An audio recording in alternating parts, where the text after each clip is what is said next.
Welcome, this is Ryan Stoyer with generationOn Indiana, and this screencast is going to be about a fantastic resource called Learning to Give. It's learningtogive.org, and it's 1,700 plus lesson plans that have been teacher generated, and they all center around philanthropy. They've started with academic standards. Like I said, they're created by teachers that are in the classroom, primarily Indiana and Michigan, so it's really close to home here with generationOn Indiana. I like to start teachers off on find lesson plans. It's a great way to just jump right in. This is a great way to bridge the service that you're already doing outside of the classroom with the academic rigor that you have inside your classroom. It's a great place to start with this curriculum. You can search by text, you can browse,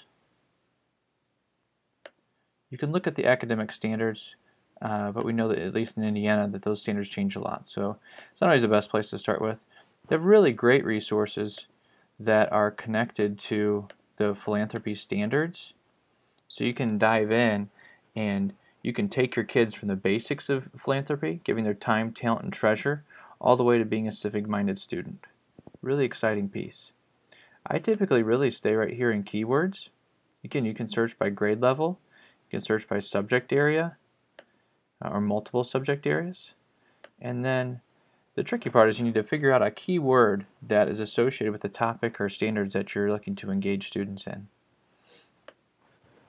Once you do that, and they're created by teachers, so I think it's fairly intuitive for educators. Once you do that, you can jump in here and you can look on this magnifying glass to get a sneak peek of what's inside each unit. If we jump in, causes, effects, and solutions, we'll see the basic outline of every lesson plan and unit. It looks just the same. And I think that's one of the great strengths of Learning to Give.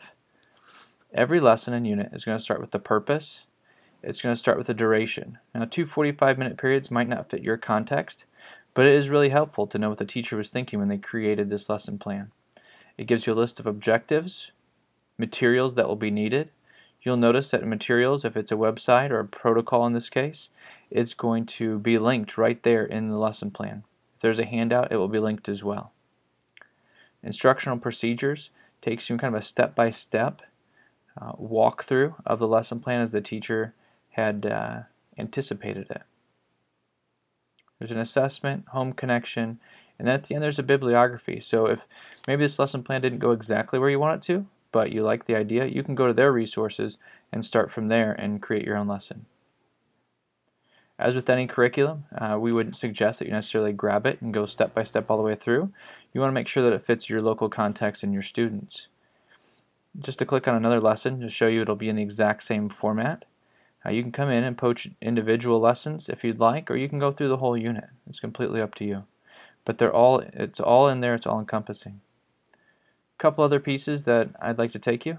If you look on the Teacher tab, you've got a great place to start with the Introduction to Philanthropy lessons. It gives you by grade level and intro. So wherever you're at on the scale, you can just click on one and you're going to have a unit that you can start with. It's a great place to start. Often it's going to be talking about the time, talent, and treasure that students can give. Another great place to go is Moments of Service. And while Learning to Give can be a great way to give your kids some voice and choice, Moments of Service gives them some boundaries to look in. So it might be the current month that you're in. Say we're looking at March. You can come in and see that it's Reading Month, Women's History Month, World Water Day. And you can start to form some of your service learning projects around themes that are already occurring. And with each moment of service, you're going to see lesson plans that are created for that moment of service specifically, and then broken up by your grade level. Learning to Give is a fantastic resource. It's a great place to find lesson plans. It's pretty intuitive as far as just looking for lesson plans. Go through and browse. There's a great place to start. As you start to get used to the website, there are many other things that you can dive into, like the Fisher Online Institute, where you can take some classes. There's a lot of different things that you can use with it, and I really think it'll help your service learning classroom. Go make your mark on the world.